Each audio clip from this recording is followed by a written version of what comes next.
What was the spark of inspiration that led you to this idea? Well, oh, that's loud. Um, I'm a nerd. I grew up a nerd, and I was very tech obsessed as a kid. And a lot of my, as people are here, a lot of my friends were coders and hackers, and I just found them very fascinating and interesting. And I always thought that was an interesting subculture to tell a story about, because they were also extreme in their ideology and passionate about sort of this anarchy, but it was like angst in a good way. And I just thought there was something really fascinating. And then it was like, that was probably the thing that made me say I want to do a story about a hacker. But I would say that then later in life, the kind of the other two forces that contributed to me coming up with the idea of Robot was the 2008 financial crisis and the anger we all kind of felt about that, and then the Arab Spring. I mean, I'm Egyptian, so right after, there you go, the other Egyptian, and the others. So I went to Egypt right after the Arab Spring, and I have a lot of cousins who are really young, in their late teens or 20s, and they were part of that movement, and they were really angry, and they kind of channeled that for something really positive, and it was really moving, and that was the thing that that was kind of the last piece of the puzzle when I was thinking about the character of Elliot, because it would have been very simple to kind of kept him as this like angst-ridden young man, but to then add this layer where he really wants to save the world, change the world. I thought that would give him a lot of humanity. Certain scripts come in and I find myself not even getting up for a cup of coffee, and that's rare. And it's what happened with this one. I sat down, and within the first 5 lines, I was like, "Uh-oh, this is good." It felt like when I was younger and I used to read a really good play, and I was taken aback by that, and the things that this guy was saying right off the bat just spoke to me, and when I wanted to keep investigating it. Can you give us the time frame of when you actually sat down and made your first stab at the draft? I literally think I wrote the first draft in a week or two, and you got to remember I was writing it as a movie, so I was like, okay, this is going to be roughly 120 pages, right? The whole thing about Elliot finding out that Mr. Robot wasn't real, that was supposed to be my Act 1 break. That was supposed to be page 30, and I was on page 90, and I wasn't even anywhere close to that. And I was like, well, what am I gonna do? I mean, this is gonna be a really long, boring movie. And then that's when I decided to convert it into a television show. In a lot of ways, it's a lot better than movies. I mean, nowadays it's like, I mean, I say stupid Marvel movies in the show, but that's not, that was Elliot, that wasn't me. But it is a little frustrating to go to the movies, and it's really your options are superhero movies or Paranormal Activity 27. So television sort of filled that void, you know what I mean? I mean, Breaking Bad, Mad Men, I mean, the list goes on. So yeah, I obsessively watched a lot of TV. And the one thing I do remember is I was a huge fan of Lost. And I remember there was that sense of community around Lost. Like every episode, I mean, I got to the point where we would just invited friends over and we would watch every episode together. And then we would talk about it afterwards, and we would theorize, and we would go on message boards. And I remember thinking, that's awesome. And it's cool now to kind of see that happening a little bit with our show on, because I go on Reddit every now and then, and there's some interesting theories out there. But I love that. Did you get more than one script at when you first read it, or did you just send one? No, the first one, that was all I had, and then I kept asking him for more and more and more, and finally, I remember being on the phone with him. He's like, "I'm not keeping this from you. I'm not purposely avoiding giving you information." He just hadn't, he hadn't finished them in the way that I think he thought they would be appropriate for me to read. And then I started getting them, and I was like, whoa, hold off, because they were so dense and had so much information. I was like, there's only so much you can take in before it becomes really overwhelming. What are the things that you're most proud of in terms of what you accomplished, Rami? I'd say telling a story that is entertaining and just has had the effect on, socially, that people are talking about it from an entertainment standpoint, and it's affecting them, in this social way that I think, some of the best television and film can. It's been profound in that respect, that it's touched people. But I would say the one thing that always sticks out to me is at the end of episode 7, Elliot does his confessional to his therapist, Krista. And I remember being on set watching this guy just draw me in a way that I have never been drawn in theater, in film, in TV. I mean, just brilliant. And Gloria, who plays Krista, the therapist, was brilliant too. And it was so just. And then I watched it later.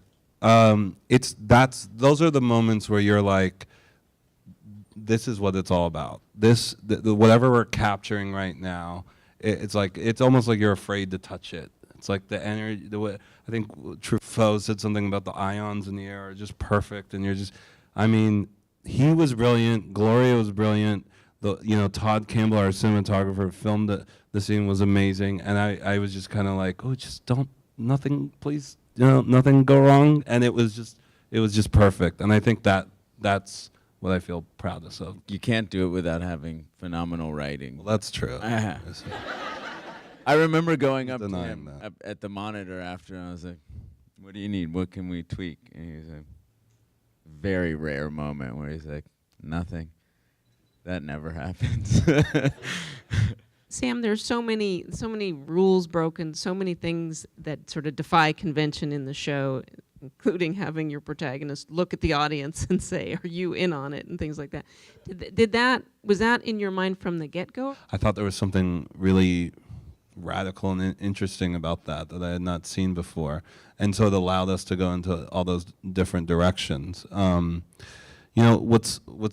What's interesting about that is it does allow us to color outside the lines, but it totally makes sense at the same time. It doesn't feel like we're trying to be different for the sake of being different, and that's kind of like the beauty of it. We got in a fight once on set. He was like, stop looking at the effing lens. And I was like, we used really wide angles on set. So, I think the lens was like an 18, and anywhere you look into nearby the frame of an 18, it's going to look like you're pretty much staring down the barrel, which I wasn't.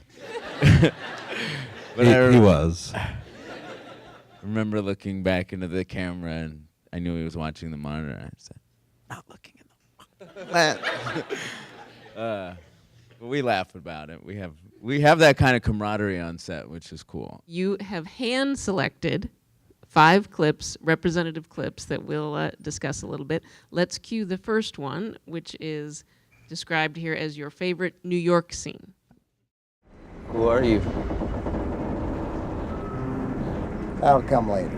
Right now, you have a lot to think about. You have to change the DAD file. You have to put Colby's IP in there. You do that, you'll have set in motion the largest revolution the world will ever see.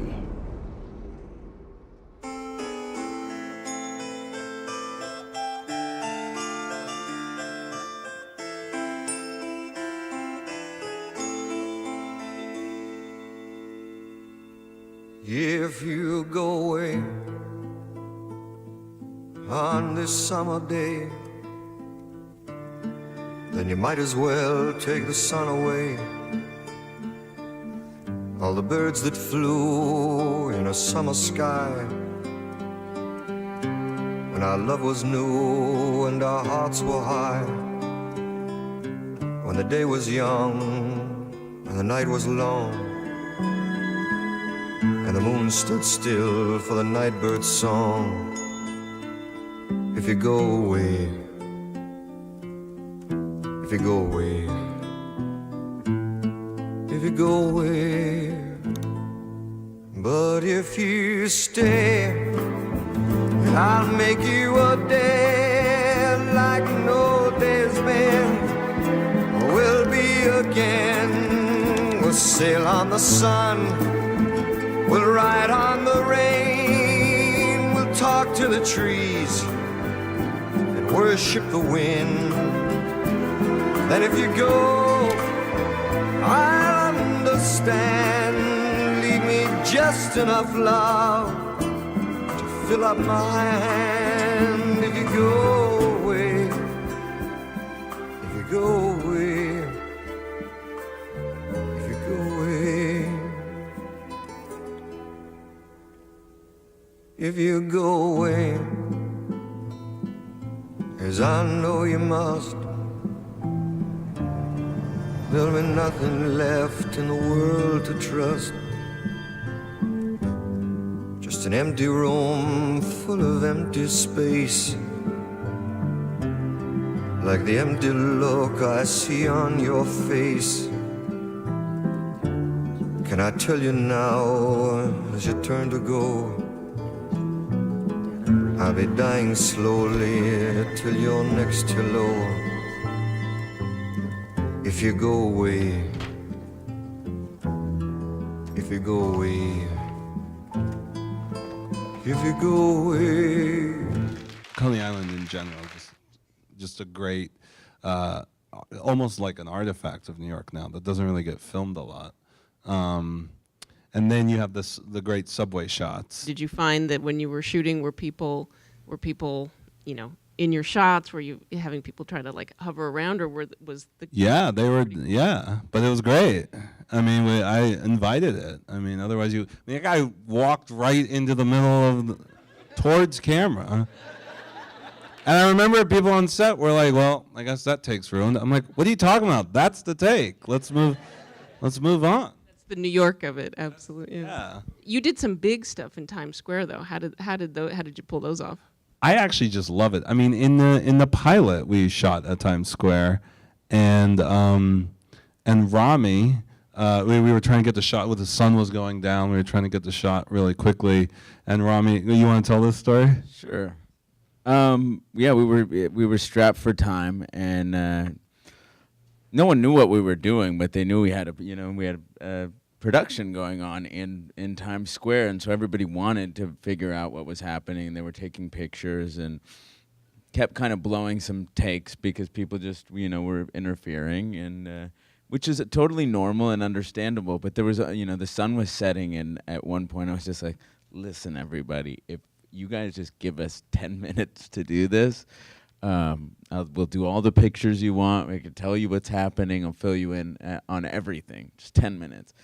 And so I pushed, asked everybody to get as far back as they could as I'm walking towards that kind of what is becoming an iconic moment where I throw my arms up in the middle of Times Square. But everybody would converge and as we yelled action. And one time I thought I held them all off, and we yelled action. And I remember throwing my arms up and turning around, and everybody had come all the way up. Just basically didn't listen to any. Listen. But they're looking in camera. Yeah, if you watch the shot, there's just a bunch of people just staring right into the camera. But you know what? It doesn't bug me. It's perfect. Yeah. It's New York. That scene also is a wonderful example of the great use of music. I mean, music is so important to me, and I listen to music a lot when I write. And I remember when I came up with the sequence, Neil Diamond is not really the first choice for a cyberpunk thriller, but that to me was why it was kind of perfect. It just added this like weird, quirky thing to it, especially during that moment where Elliot. It was probably like the only time we see Elliot smile ever in the series is during this sequence. And I remember at every stage I would get Neil Diamond, really? Like even Matt Quell, our composer, was amazing. He was like, really, Neil Diamond? But then when we put it in, I think it works perfectly. Our second clip here is described as the favorite character scene, a big moment for Elliot and Darlene.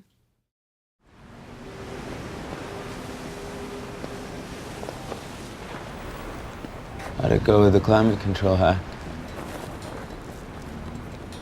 Handled. I happen to be really smart and good at things. Not like you give a shit.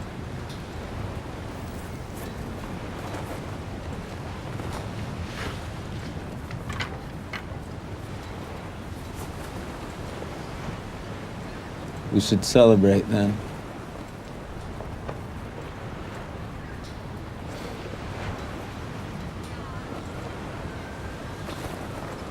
In 43 hours, exactly, our server will no longer be a honeypot. And that rootkit you wrote will take down Evil Corp. We did it, Darlene. It's gonna happen. We're really doing this?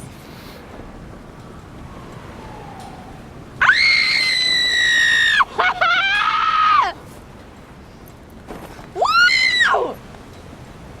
Oh my God! Be happy! You did this! You did it! Just like that, Elliot, you're gonna change the world. We did this. I would love to take credit on this one, but I can't. No, really, this was you. You are seriously the best person I know. You know that?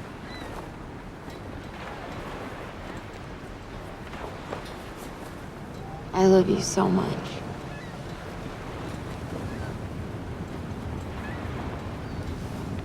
Oh my God, Elliot, what the I'm sorry. What the hell is wrong with you? I'm sorry.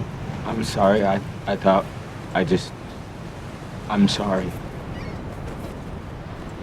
Oh my God, Elliot. Did you forget again?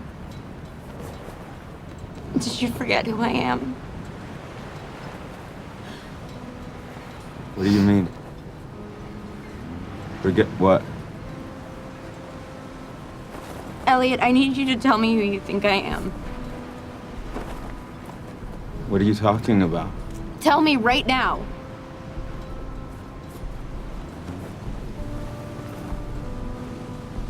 What are you saying? Elliot. Of course I didn't forget. You're Darlene.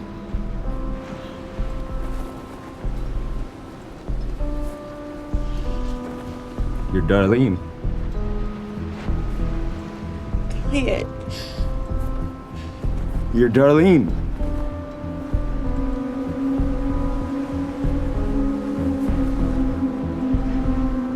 I know.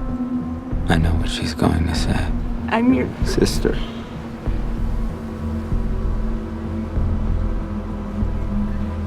You're my sister.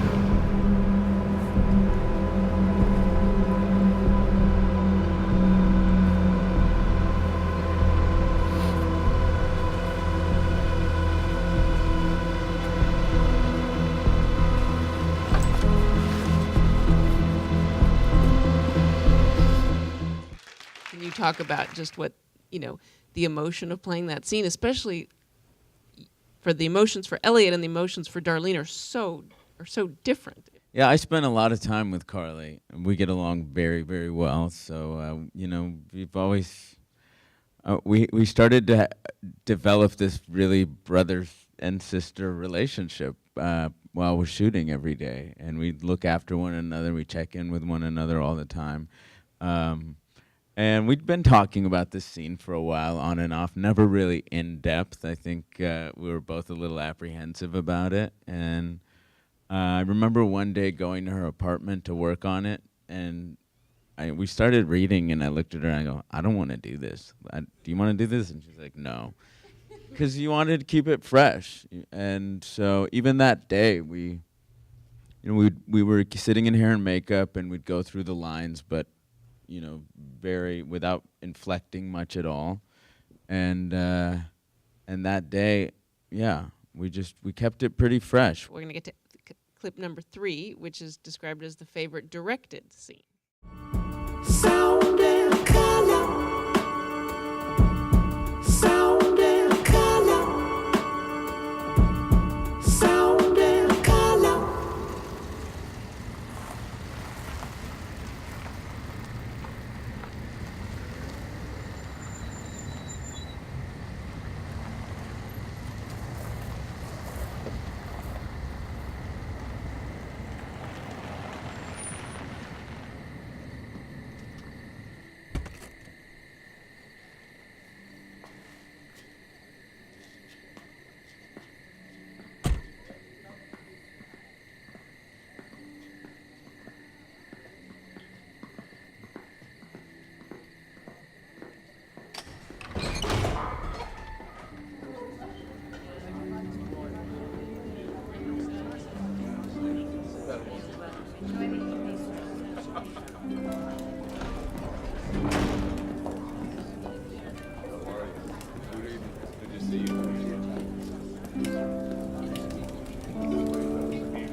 Go ahead. What's on your mind? I know you're not without your troubles, but we still haven't discussed the cold 10 miles. Are you really bringing that up at a time like this? You asked. I answered succinctly. Well, perhaps I was too hasty. I'd like for the moment to take in the music. Besides, plenty of other items on our agenda. The Congo can wait. Oh. Your troubles are weighing heavily on you. Though I'm not entirely sure why. I was told that you know the person responsible. Yes. Of course we do. We will handle that person as we usually do.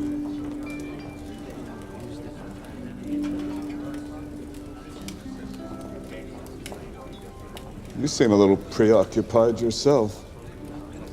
I don't believe in preoccupation. It's more of an observation. Which is? The infamous Emperor Nero played an instrument very similar to the one she's playing, the lyre. Legend has it that he played it merrily as he watched. As he watched? As he watched Rome burn.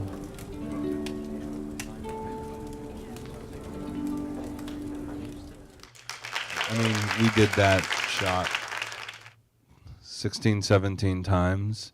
And you get it wrong, you start all, there's no safe, we were kind of bold. We were like, there's no coverage. There was no way to cut around it. So we had to get it right. And I think just everybody sort of, and it's late at night, I don't even know where we were, and there's a car. I mean, it's just every department, the special effects department had to make sure that the car rig was working. The camera operator, who's amazing, our camera operator Aaron, had to be precise in every movement, and the timing of everything. Blocking was so crucial. B.D. Wong and Michael Christopher were just nailing their performances every single time, and then I take all the credit for it. That's basically directing right there. Did you have the last line, "While Rome burns"? Did you have that in your head early on in the writing process, or was that something that you came to as you were writing that last script?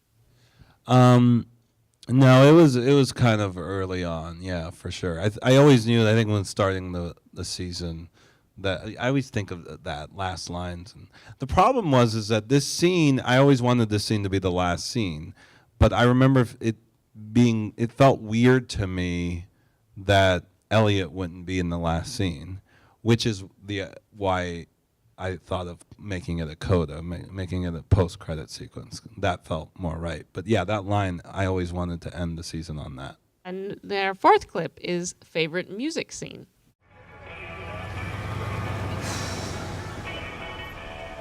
Man and Van is getting way too legit. It used to just be like drummers with their mom's Honda Odysseys. Now it's an actual company in Queens. I mean, the guys are literally men in vans. I'd buy morphine from you if you could also get me Suboxone. Well, it's pretty much impossible to get Suboxone. My supplier doesn't have it.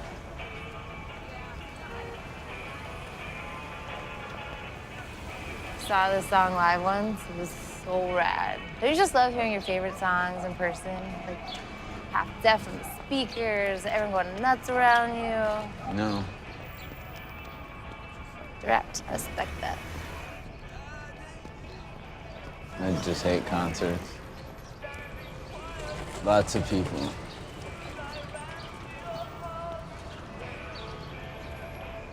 You don't like people, huh? Not most of them, no. Okay. Well, so by that rationale, if you were to really like one person, it'd be like considered an aberration or an abnormality or special even. I guess. Well, I aim for special, so challenge accepted.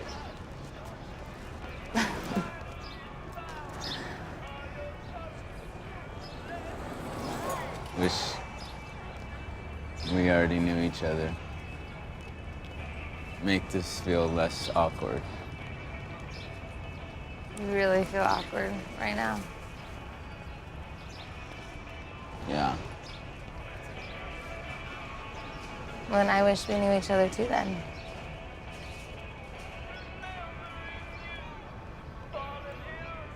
Oh, yikes. I'm late meeting the girls for drinks.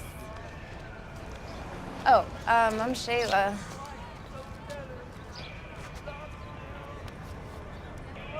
Elliot. You know, I do know of a guy who sells Suboxone. He's supposed to be a fucking psychopath, but if you want, I can call him. You might be worth a psychopath. I don't know. Maybe. Oh, and keep the fish, you filthy animal.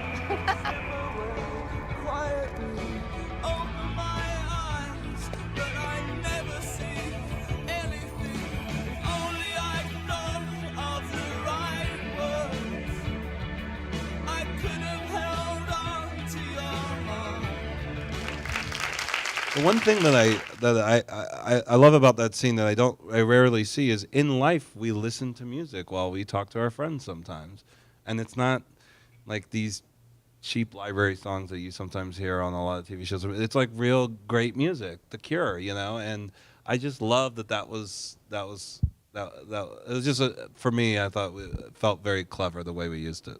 Advanced the storytelling in such a great Yeah. way. Okay, here's our last clip, then we're going to open it up to Q&A. The last clip is the favorite written scene. Seen their name on the boards, though. They gotta be new, but they're good. Oh,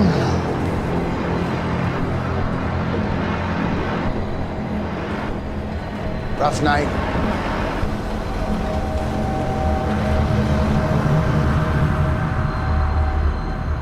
I'm getting off here. I think you should come with me. But only if you didn't delete it. You deleted it, we got nothing to talk about. You talking to me? Stand clear of the closing doors, please.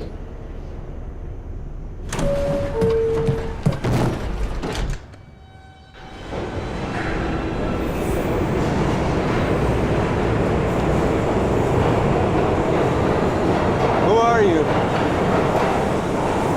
We gotta wait for the cue.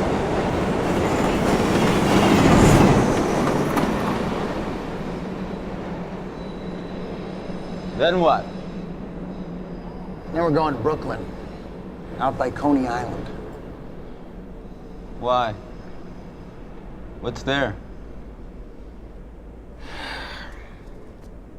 Obviously, you're gonna ask a lot of questions. It's weird what you're doing right now, I get it.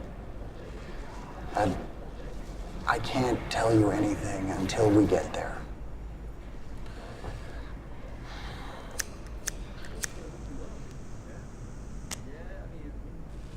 Can't smoke in here.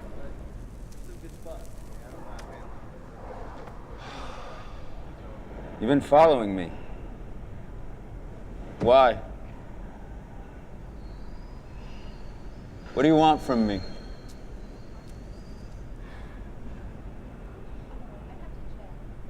My dad was a petty thief. Never could hold down a job, so he just robbed. Convenience stores, shops, small-time stuff. One time he sat me down, he told me something I never forgot. He said, everyone steals.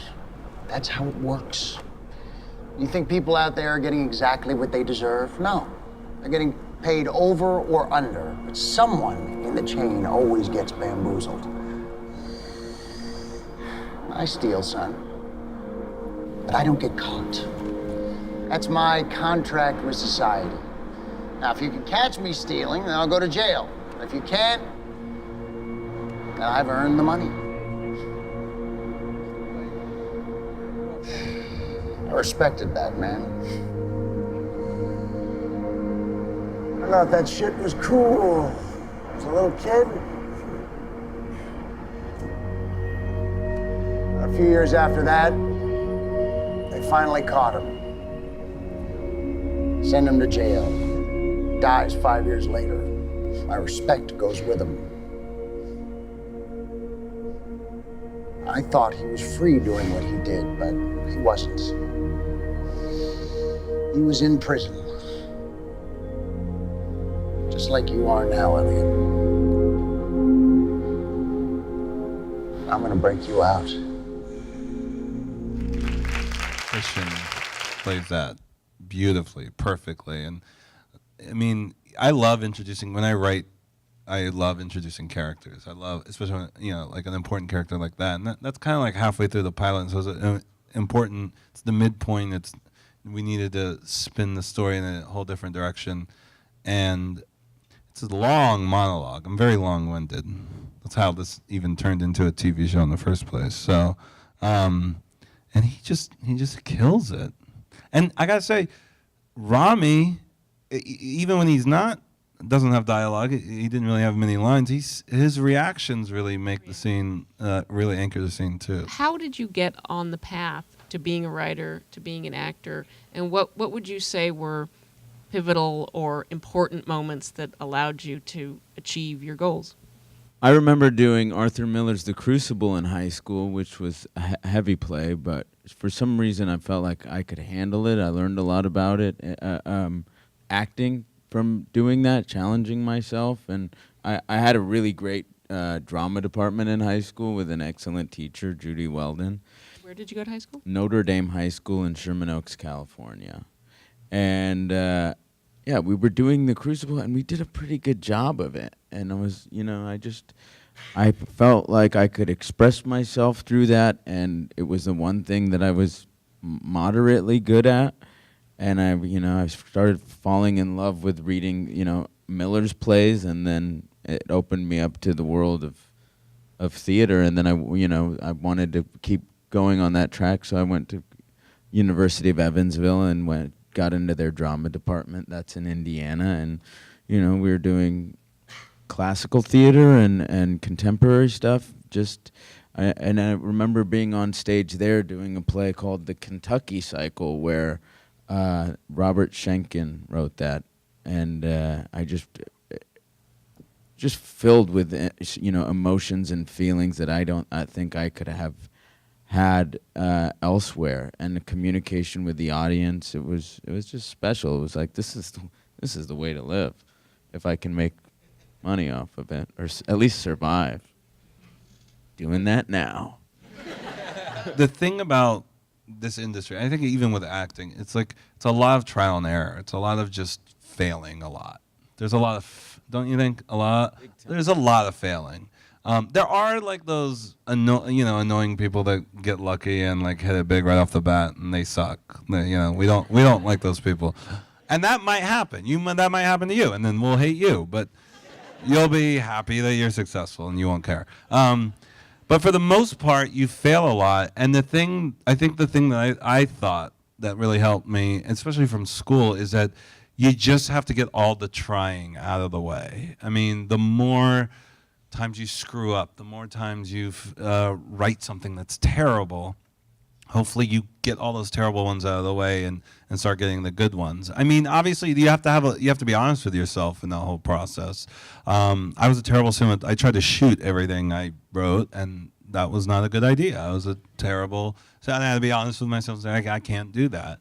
And then I think you can do it now. No, you can't. No, I know nothing about f-stops, and the thing is, it's like one of the things is like you check in with yourself and does this excite me? And I'm like, no, I just want to tell someone else to do it, and then that's more exciting to me. But with writing, I really enjoyed it, and so I didn't enjoy getting lots of rejections, which is what happened, but I had a passion about it, and I kept doing it, and I kept liking it. The other thing that I think gets tricky, especially graduating from school, is you are trying to make a little money, right? That this isn't gonna necessarily come easy, and how are you gonna survive? And I edited to do that. I had odds and ends here to make some money, but I will say this: do not have a plan B career. I have lots of friends who had plan Bs, and that's what they're doing right now, plan B. Did you have a plan B?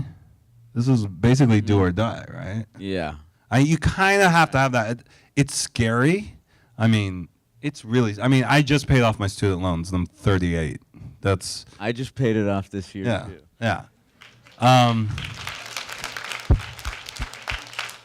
But you kind of have to have the do or die attitude. Is Elliot like a superhero, and that's the idea of it? He's got his cape, which is his hoodie. Right? He's got his superpower, hacking. He's got kind of an alter ego at night. Day job, Clark Kentish. He's a very weird superhero. Do you sort of feel like you're bridging a gap between film and television, sort of making something that is almost a conglomeration of both? I never looked at it that way. Someone we were in Zurich, and someone asked me, would you ever make the movie version of Mr. Robot? And I said, we are. This is it. I mean, I'm not looking at it as, now this is a TV show, so I got to shoot it differently. I mean, this is weird for TV or movies, I think. I mean, I think that we're just, whatever it is, it's just, that's kind of, so I never look at it as I'm transforming television I just think we're telling what the story in the way that it wants to be told. What I really wanted to ask is a lot of my writing centers around mental illness in particular, and I really appreciate a lot for the internal dialogue. It just felt very relatable, and I appreciate that a lot. The other stuff was a little bit more complicated. You have to deal with metaphors or whatever, but I really wanted to hear about you talk about more about that, and especially Rami's playing of it, because the introverted nature of it I thought was really spot on. Well, I personally have a lot. I mean, I have friends who suffer from mental illness, serious mental illness that I had to sort of deal with directly. And personally, I suffered a lot from social anxiety and OCD. So. Me too. Yeah. So I always thought it was so kind of poorly represented. It never rang true to me whenever I saw it in most films and TV. I mean, occasionally, but generally no. But I will say, when I wrote the character on the page, it felt very cold, because I was trying to be authentic to the social awkwardness and his sort of standoffishness. He lies. I remember just taking a step back and being like, man, people are going to think this guy's such an asshole. The one thing I never expected was how Rami just brought this warmth to it, vulnerability to it. And honestly, that I mean, if he had not done that, if I did not have him, that character would not have come off the page like it does now. So I never read him as being that cold. I mean, I appreciated how honest he was, and you know, it can be hard to sit down and watch a guy like that, but you know, it helps when you have that inner monologue going and being able to say some things that I think a lot of us are thinking about. And it makes him relatable in a sense, no matter what he's saying, because at least he's expressing himself in a way that, you know, I think we get. Thank you so much. Certainly made me feel less alone. Cool. Thanks, man. I was wondering, being that this is still a network television show, was there ever blowback from the studio about, well, you can't talk about this, or you have to stray away from this? And if you ever had to compromise that? There's obviously, you know, look, there's standard and practices that you always have to deal with. But honestly, USA has really, I mean, we did some crazy dark shit in the show that had no business being on television, and really no business. And I honestly thought, oh, I mean, like the speech, the Fuck Society speech that Elliot gives, that alone, it's like, wow, like you're really gonna air this? Okay.